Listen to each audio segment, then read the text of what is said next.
Hey, what's up, people? Today we're going to be talking about why it's suddenly okay to talk about Nick Fuentes. Now, I think this has been a long progression that really started with the extreme cancel culture. Before all the woke shit, before all the cancel culture, before all the punch the Nazi stuff.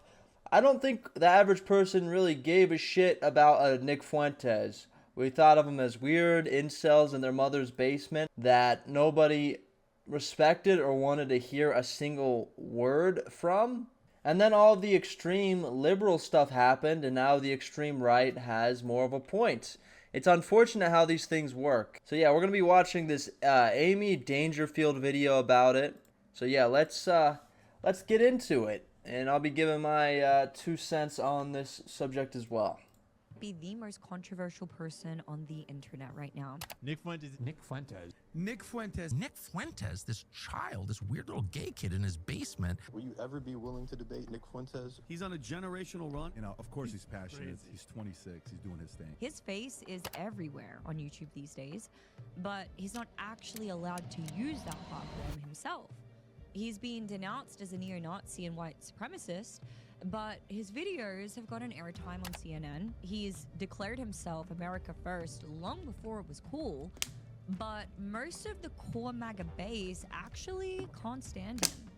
He's spent years as a pariah on the right wing, yet once he had dinner with President Trump. He describes himself as a devout Catholic, but then goes viral for saying the N-word and denying the Holocaust. I'm the realest Nick on the internet. From a tiny single camera studio, he's launched feuds with some of the biggest names in media and ratioed the richest man in the world multiple times at this point. He has been doxxed, deplatformed, debanged. He's even survived an assassination attempt, all before the age of 30. Some say he's a Fed, some say he's the future of the right, and his name is Nick. This is the thing. The problem is he might be the future of the right, but I don't know if it's for the right reasons. Really, what I think has propped Nick Fuentes up to the point where he is now is how extreme the left has gotten.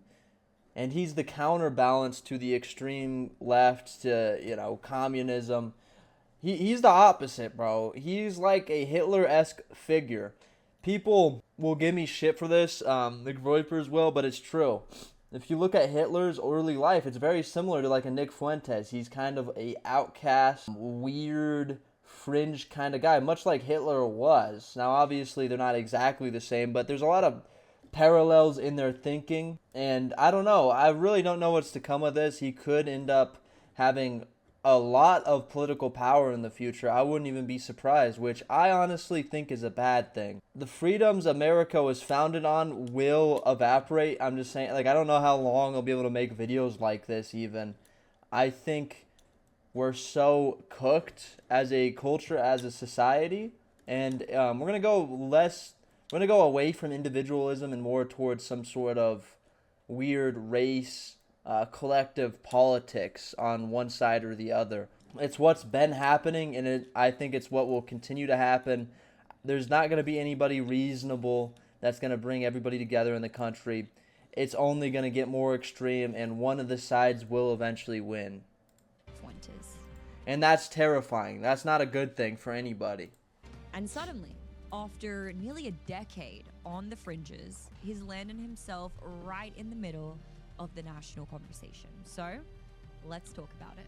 I'm Amy Dangerfield. Let's get dangerous. So I actually got to meet Nick Fuentes back in 2023 when we were both guests on Sourcecast with Adam Sosnick. During that 2-hour live stream, Adam, Nick, and the rest of the panel fought over whether women should go to college. We debated Kanye West's run for president and addressed some of the most controversial things Nick had said up until that point. You're saying that Hitler was not a bad guy? It was contentious, it was controversial, and it became the third highest viewed episode that show ever produced. And that's the way it always goes when Nick Fuentes makes an appearance. Whether it's the Groiper army swarming the comment section to show support, or furious critics expressing how much they wish he would drop dead, where Fuentes goes, views follow. Now, I have to admit something. By the time we finished filming 2 years ago, I found myself really liking Nick. And I'm not ashamed to say that.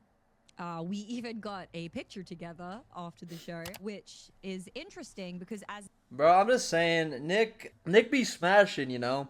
It's weird what's happened. This guy who's supposed to be a weird little incel even brands himself like that. So this isn't an insult. He would say he's an incel, a weird little incel too.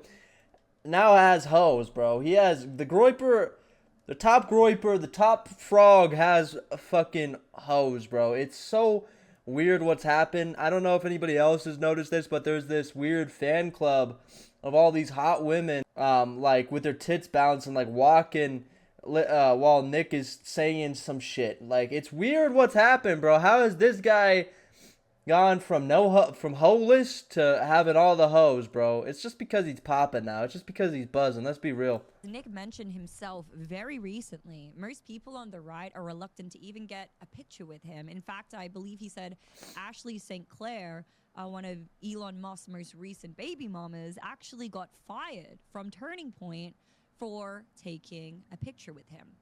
The old Ashley St. Clair. You know, look, I like her. And honestly, everyone on the panel treated him poorly. He was absolutely steamrolled, and myself and maybe one other person are the only people who actually gave him respect. I'm just saying, Nick, if you want to beat the gay allegations, just marry this hoe. I mean, I think you could get her, bro. I think you could easily marry this bitch. Honestly, she seems really into you. During that 2-hour filming. Now, just because I liked him doesn't necessarily mean that I agreed with him on everything. But even during the heated arguments, he struck me as an articulate and respectful guy. He says what he believes with no filters, no apologies. And that's a quality that you can respect, even if you completely disagree with the point he's making. And this in the ideal world for a guy like me, I would like to think that the average person is smart enough to discern like where we should go, that a democracy can actually work. But in reality, it's not gonna. Like, a democracy can never work forever, especially in a time like now where everybody is manipulating the average person, trying to get them on their side for whatever their cause is. It will never work. You have one side screaming about how police are racist and we need to defund them, and we need to live in a state of anarchy. And then you have the other side that point out the obvious fact that this is bullshit. People are getting stabbed in the neck for no reason and dying in the street. Which side seems more reasonable? And that's the problem. The progressive side, too, does have some good points. Like, I do think we do need to go towards a hybrid of capitalism and socialism going into the future, because the average person is not going to be able to work to have a roof over their head unless we're going to, I don't know, go and use their bodies as food in the future for all the people that aren't as poor as them. Then you have to take care of these people, which I do think is a moral good. I think we need to do that. But also, we need police, and we need to arrest every single murderer and rapist, and they need to go to prison forever. But then you get into this point where it becomes all this weird race politics stuff, where it's like, you know, we need to keep this country as white as possible, when white people aren't fucking having enough kids to sustain a country. So what are you supposed to do? Just let the country die and eventually wither away into nothingness? No, you need immigration. And that's where, and that is a moral good for the white people even. If we arrest all the violent criminals and there's no violent criminals on the street, then it doesn't really fucking matter. If we keep America a democracy, we keep freedom of speech alive, then none of that matters. But the problem is, nobody actually wants freedom of speech. The right doesn't, the left doesn't. It's only a talking point used whenever their freedom of speech is being taken away. And quite frankly, I don't know that the average person now is smart enough to handle a democracy. You need some authoritarian leader at this point, which is what's going to happen. And it's going to lead to a lot of people fucking dying, unfortunately. History seems to be very cyclical. I hope I'm wrong about this, but this seems to be what is happening. slowly, and it's gonna be another decade before the conclusion is made. But it's scary times, bro. It's not a good thing in my opinion. Actually seems to be a recurring theme as Fuentes continues on what some are calling a generational run. Take, for example, an X Spaces conversation between Fuentes and then Daily Wire CEO Jeremy Boring in April of last year. During that discussion, Boring said that he listened to Fuentes' show quite often. He said he thought Fuentes was very funny and described him as one of the most talented political influences. Both of those things are objectively true. Nick is funny as fuck. He's the funniest person out right now, and he's also the most articulate and most well-spoken person in politics that is able to convey his points in a way where any idiot, I mean, maybe not anybody, but most people can understand what he's saying and what the point of what he's saying is. He's very good at delivering messages, and that's why he's gotten to where he is. He's very talented, and he has very specific ideas that he came to on his own. So you have to give Nick props for that. I'm not saying that, like, there is a reason he's gotten to where he's gotten, regardless of all of the censorship that he's been subjected to. Out there. And I'll say this, Nick, that I listen to your show quite often. I think you're one of the most talented people out there. Later, he even said that he'd be thrilled to have Fuentes visit one of the Daily Wire's popular shows for a debate. Now, this marked a big shift in tone because Fuentes has had a very, very icy relationship with the Daily Wire for years, beginning when he was a college student at Boston University. After Fuentes dropped out of college and began his career in far-right media, eventually attending the infamous Unite the Right rally in Charlottesville, he found himself on the outs of the likes of Boring and Ben Shapiro, and things have remained tense ever since. Boring had previously called Fuentes a wicked little with evil ideas and a trolling little racist bastard. But in the same breath, he also argued against banning Fuentes from Twitter. So even among the people who disagree with Nick Fuentes or hate what he stands for, there's still this weird level of respect for how he embodies free speech. Here's another example. Valuetainment's own Patrick Bet David. At a Turning Point event last year, Patrick was asked whether he would ever host Fuentes on the PPD podcast. Patrick said no for one simple reason, which is that Fuentes says the N-word way too much, and Patrick finds it to be disrespectful. And now he's been on Patrick. Let's go. I mean, I think it's a good thing to a degree because of how extreme the left has gotten, but ideally we will eventually reach more of a middle ground in a sense. I know that sounds stupid, but where we take the best from like the progressive left ideology and leave all the gender and race bullshit to the side, and we take the best from the right, which is more policing. When you get all these criminals off the fucking streets, you should be proud of your country and where you live. You should want it to do well. And we do need more social programs, and we need to fix the fucking deficit, and we need to not focus as much on other countries. We need to focus on America because we have a lot of problems to fix. We should let Israel fight their own wars and be on their fucking own because they provide no value to us these days. They only make us worse. They make our PR worse. They make the rest of the world hate us, which is not a good thing. Would you be willing to have a controversial character on your show like Nicholas J. Fuentes? Would I be?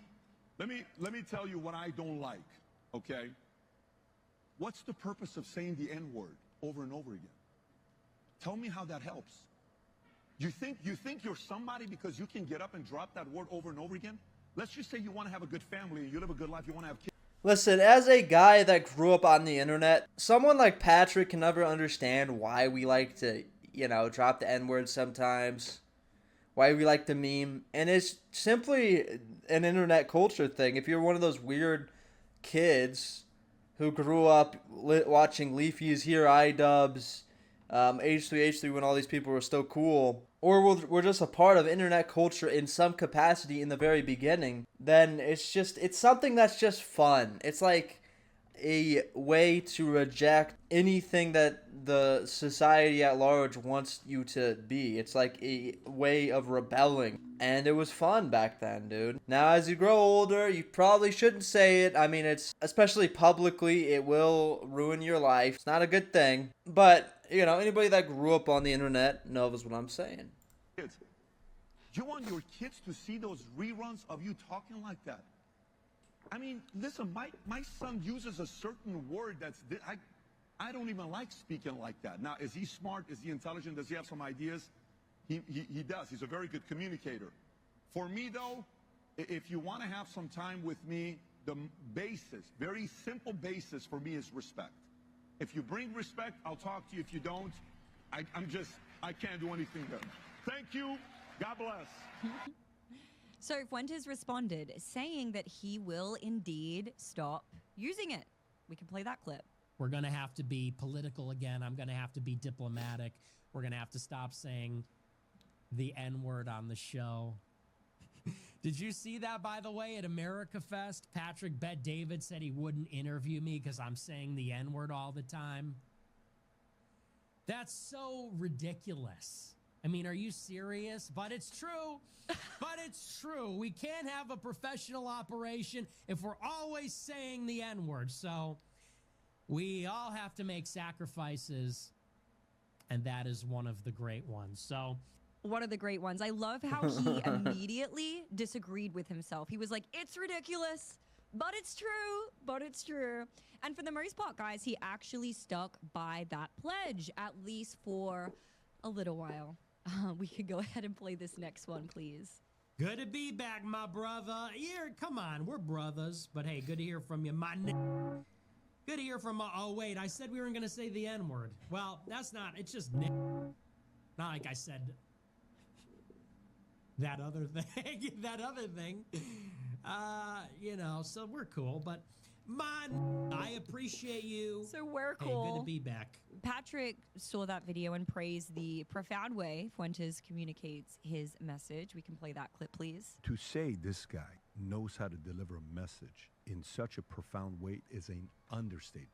For a guy this young, I don't know what he's going to turn into in 10, 20, 30 years from now. And I don't know if I agree with I don't even know all the values. I know some of the stuff he's talked about Israel and over the years, and I've seen him one time crossing a red light and, you know, Ben Shapiro and some of that stuff. And Turning Point USA, there's one thing you can't say about this guy. He actually believes what he talks about, and he gives me that vibe, and he's a very, very clear communicator. Yes. He might be the only political pundit that doesn't only talk about things based on what they're supposed to be talking about, based on who they work for or what side of the aisle they're on. Even Charlie Kirk was like this, rest in peace. But all these guys are compromised to some degree, or at least can't talk about things that are more controversial in whatever side that they're on. But Nick is one of the only ones that openly talks about whatever the fuck he thinks is true, which is, you know, unique and admirable. Drop some of those words, bro. You're going to be invited to different places to get your message out. You don't need to say those words. You're plenty of a good communicator to not have to add that to your work. I'm glad I don't know, has he taken any advice, or has he still I don't know if he's dropping in. Huh?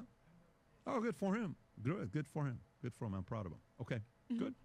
Then he doubled down on that during the PBD podcast a few days later. Let's watch. But you know what? I like the way he communicates. I think he's a phenomenal communicator. If he dropped some of this stuff, he would have more of an opening to present his argument and say what he stands for. Make sense? Then just last week, Patrick commented on the interesting 3 weeks that Fuentes has had, and what a dramatic scene that has been. Patrick Bet-David said, why do you say the N-word? It's to show people I'm real. Why do you roll out of bed at 3 a.m. and do a show? my N-word, Why do you fire say... away. And who knows? Maybe in the future we'll have Nick on as well to have a conversation with him. But it's been a very interesting, specifically, Vinny, I would say it's been a very interesting last 3 weeks. And Nick said it himself, from his mouth, he's on a generational run, and right now, I don't care what anybody says, he is freaking on fire. On top of his escalating feud with Candace Owens following their interview /debate/ambush last month, Fuentes is now also in a fight with Tucker Carlson and even Elon Musk. During an interview, Candace and Tucker mocked Nick as a weird little gay kid in his basement and even floated the theory that he might be a federal informant since he was never charged with being at the Capitol on January 6th. We can go ahead and play that clip, please. And Nick Fuentes, this child, this weird little gay kid in his basement in Chicago, is participating in a super PAC to bump off Joe Kent. Like, I've been around this my whole life. I know what that is. Did sort of feel, and I said that to him, that he's like responding to orders somewhere, because why are you attacking me? Well, why are you attacking Dave Smith? What is the issue with Dave Smith? And he couldn't answer the question. Exactly. He couldn't answer the This shit was hilarious, and it was so ridiculous. Like, who are the funders? A bunch of random people on the internet that ended up finding Nick and like what he's saying. It's that simple. You could just ask your audience for donations if you have an audience of any size, that's especially if they're passionate about what you talk about. Is that really that complicated to understand? Like, really? And Tucker's a smart guy, bro. He's being dense on purpose. There's no way he believes what he's saying. This is a very coordinated attack, it seems like, and it makes you wonder, like, is Tucker intelligence to some degree? How does media even work, even the alt media? It really does make you fucking wonder, bro. Question. He was just like, well... The fakest thing I've ever seen. Now, Fuentes fired back on a 3-hour Rumble stream. But I'm just saying, Nick, if you want to beat the gay allegations, marry this girl. There you go. Challenging Carlson to a debate, accusing him of being a trust fund kid tied to CIA influence through his father, and claiming Carlson's attacks were retaliation from Fuentes exposing his neocon tendencies and ties to figures like Peter Thiel, for example. Around the same time, Fuentes clashed with Elon on X, even though Musk was the one who reinstated him on the platform in the first place. But a few days ago, Musk replied, to a post accusing Fuentes of being an FBI informant, then suggested it doesn't make sense the FBI leaves him alone unless he's an asset. Fuentes then went on to accuse Musk of fedjacking him, falsely painting him as an informant, and coordinating that attack with Carlson. It is really weird that you have even the richest man in the world trying to attack him. It really doesn't make a whole lot of sense. And Owens. He also claimed that Musk amplified the doxing post that led to an armed man showing up at his front door.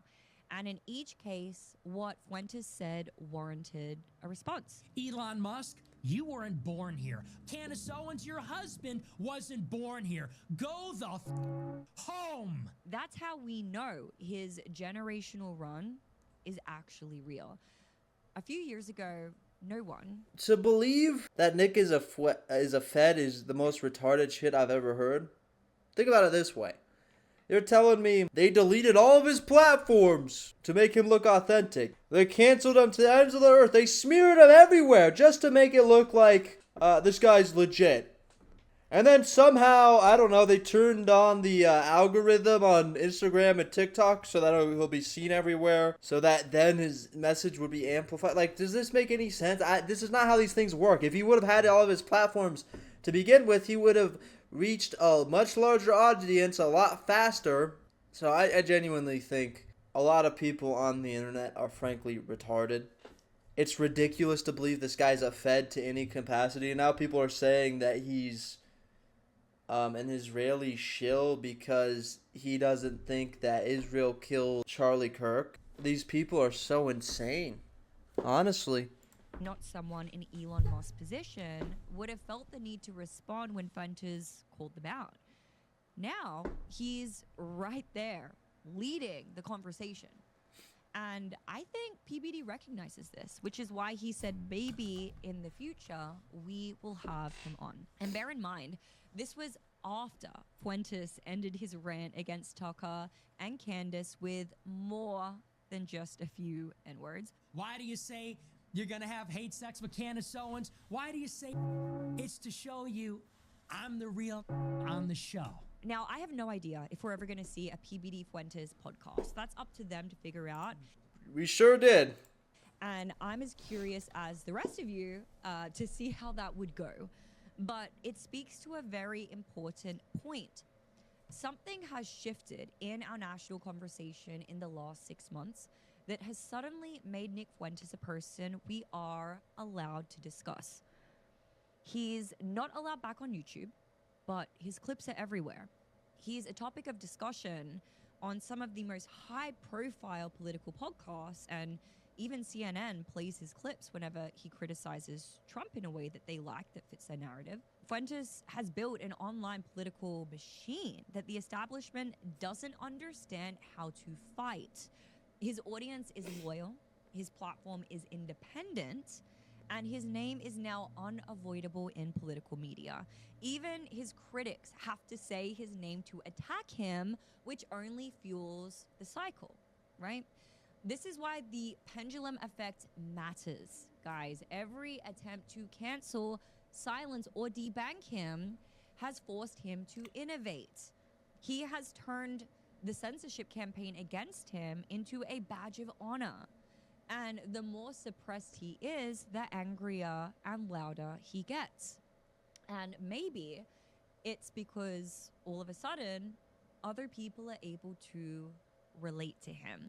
And this is an interesting little anecdote. I actually put up a poll on my Instagram story asking people what their opinion was of Nick Fuentes. And the answers were love him, hate him, agnostic, or who is Nick Fuentes?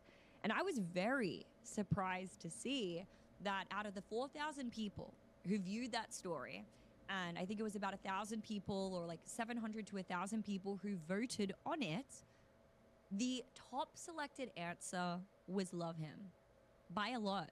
Like, it wasn't close, it wasn't tight. And may I just add that this is the most engagement I have ever received on an Instagram story. And I post cute selfies all the time. So I'm kind of annoyed by that, but it just goes to show how much attraction and virality Nick Fuentes attracts.